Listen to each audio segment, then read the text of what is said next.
સૌપ્રથમ વાત કરીશું ભાજપના યુવા નેતા વરુણ પટેલે સોશિયલ મીડિયા પર એક પોસ્ટ કરી છે। સીએમઓ અને ડીજીપી ગુજરાતને સૂચિતાર્થ કરતી આ પોસ્ટ છે। પટેલ વોટ આપે પછી નોટ આપે ને પછી માર ખાય તેવો ઉલ્લેખ વરુણ પટેલ દ્વારા કરાયો છે। પોલીસ એક વ્યક્તિ એક જ ગ્રુપનું આધિપત્ય રહે તે માટે પ્રવક્તાના રોલમાં તેઓએ કહ્યું કે ગુજરાતના અમુક વિસ્તારમાં લોકશાહી છે કે ઠોકશાહી। વરુણ પટેલની પોસ્ટમાં અમુક વિસ્તારના ઉલ્લેખથી ચર્ચા એ જોર પકડ્યું છે। ગોંડલમાં પાટીદાર સગીરને માર માર્યાના બનાવના સંદર્ભે પોસ્ટ કરી હોય તેવું લાગી રહ્યું છે। વધુ વાતચીત માટે આપણી સાથે ખુદ વરુણભાઈ જોડાઈ ચૂક્યા છે। વરુણભાઈ, જે રીતે આપે આ પોસ્ટ શેર કરી છે સોશિયલ મીડિયા ઉપર ને સીએમઓ અને ડીજીપીને સૂચિતાર્થ કરતી આ પોસ્ટ છે, સૌપ્રથમ આપણી પ્રતિક્રિયા જાણવા માંગીશું। જો ગુજરાતમાં સન્માનનીય મુખ્યમંત્રી ભૂપેન્દ્ર પટેલની સરકારમાં હોમ મિનિસ્ટ્રી ખૂબ સારું કામ કરી રહી છે, સરાહનીય કામ કરી રહી છે અને વસ્ત્રાલમાં જે પ્રમાણે ગુંડા તત્વો ઉપર જે પોલીસે રોલ કર્યો અને જે રીતે એમની સરભરા કરી અને જે પરેડ કરાઈ એ અભિનંદનને પાત્ર છે। પણ આ જ વસ્તુ અમુક જગ્યાએ અમુક વિસ્તારમાં પોલીસ ક્યાંક પાંગળી થઈ જાય છે અને પોલીસનું આ વર્તન સમગ્ર ગુજરાતમાં નથી જોવા મળતું।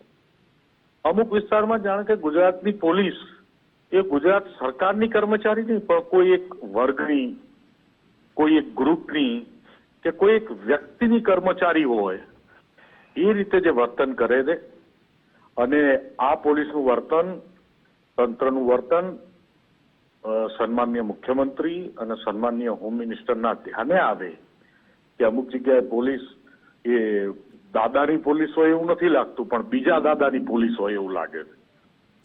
એટલે આ વાત મુખ્યમંત્રીશ્રીને ધ્યાને આવે અને દરેક વિસ્તારમાં કડકમાં કડક કાર્યવાહી થાય। સરકાર ખૂબ સારો પ્રયત્ન કરી રહી છે પણ તંત્ર નથી કરતું, તો જ્યાં ના કરતું હોય ત્યાં તંત્ર વસ્ત્રાલની જેમ જ દોડાવે આમને। ગુજરાતનો કોઈ પણ ખૂણો હોય તો વસ્ત્રાલમાં જેમ દોડાય એવી જ રીતે દોડાવે, એ જ અપેક્ષા સાથે મેં આ પોસ્ટ કરી। વરુણભાઈ, આપ તો ખૂબ જ લાંબા સમયથી ભારતીય જનતા પાર્ટીમાં જોડાયેલા છો, શું આપે રૂબરૂ કોઈ દિવસ વાત કરી છે ખરી ગૃહરાજ્યમંત્રી હર્ષભાઈ સંઘવી સાથે? અને હકીકતમાં જે આપ વિસ્તારની વાત કરી રહ્યા છો, ચોક્કસ વિસ્તાર અને ચોક્કસ જે વ્યક્તિ છે તેનું નામ લઈને આપ કહી શકશો? હા, એમાં વિસ્તાર હું તમને વાત કરું તો હમણાંથી ગોંડલનું પ્રકરણ ચગેલું છે। ગોંડલમાં હું તમને કહું કે ગોંડલમાં નિખિલ ડોંગા ઉપર 5 FIR થાય તો પટેલ છે ગુસ્સી ટોક લાગી જાય, એની સામે બીજા સમાજના છે સજાઓ પડેલી છે, 10 FIR છે, એમની ઉપર ગુસ્સી ટોક નથી લાગતો। જામનગરમાં જયેશ પટેલ અને અમારો જ કન્વીનર હતો પાટીદાર આંદોલનનો, એની ઉપર ગુસ્સી ટોક લાગી જાય। એક જૈન ઉપર ગુસ્સી ટોક લાગી જાય, પણ અમુક પરિવારના, અમુક સમાજના, અમુક વર્ગના આગેવાનો હોય તો એમની ઉપર ગુસ્સી ટોક ના લાગે। એવી જ રીતે ભાવનગરની વાત છે।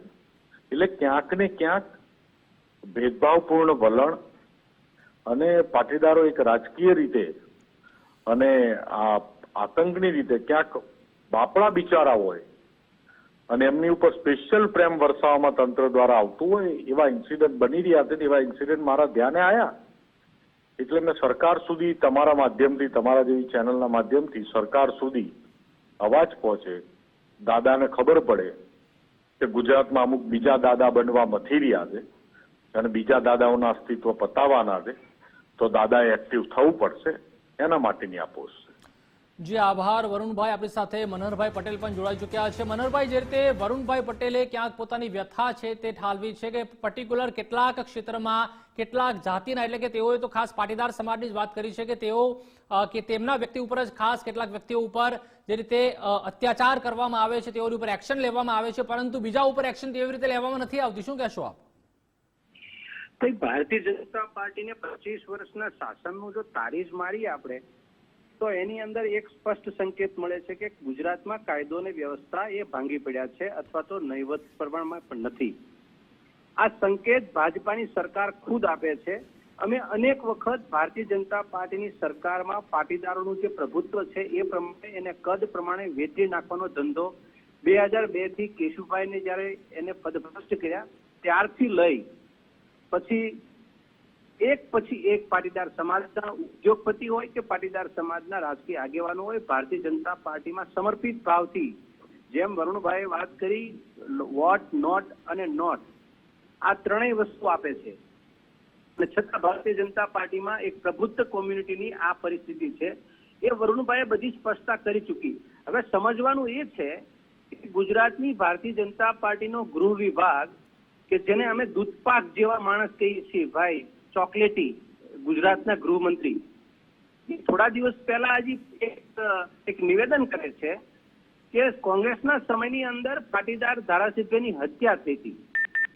હવે એને એ ઇતિહાસનું ભાન નથી કે અજ્ઞાન છે કે એ હત્યા જે પાટીદાર ધારાસભ્યની થઈ હતી એને ટાડાના આરોપી તરીકે ગણી અને એને સુપ્રીમ કોર્ટે આજીવન કેદની સજા ફરમાવી લીધી. એ આરોપી, એ ગુનેગારને ભારતીય જનતા પાર્ટીની સરકારે નિર્દોષ ભાવે છોડી મૂક્યા. તો મને ગુજરાતના ગૃહ રાજ્યમંત્રી બતાવે કે કયા કારણમાં, કયા કાયદામાં એવી જોગવાઈ છે કે ટાડાના ગુનેગારને સજા કાપતો આજીવન કેદનો કેદી એને આવી રીતે છોડી મુકાય?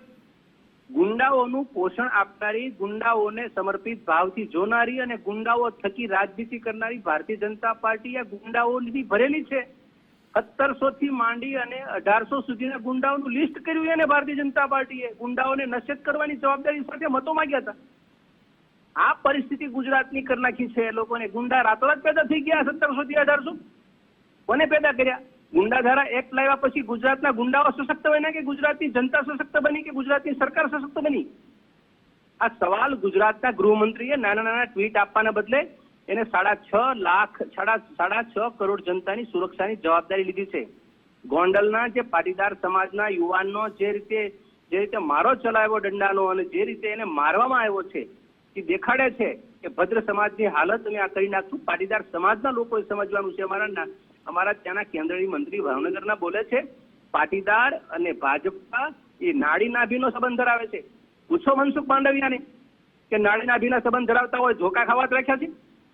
આ પરિસ્થિતિની અંદર ગુજરાતના પાટીદારોની હાલત છે. હું તો કહું છું પાટીદારોને સમજવાની જરૂર છે કે જે સમયે ભારતીય જનતા પાર્ટીને તમે ખૂબલે મત આપ્યા, તમે વોટ આપ્યા અને નાણાં આપ્યા, નોટ આપ્યા, એટલે વોટ, નોટ, લોટ બધું આપ્યું પછી તમારી હાલત શું કઈ છે શાંતિથી પાટીદાર સમાજે વિચારવાની જરૂર છે.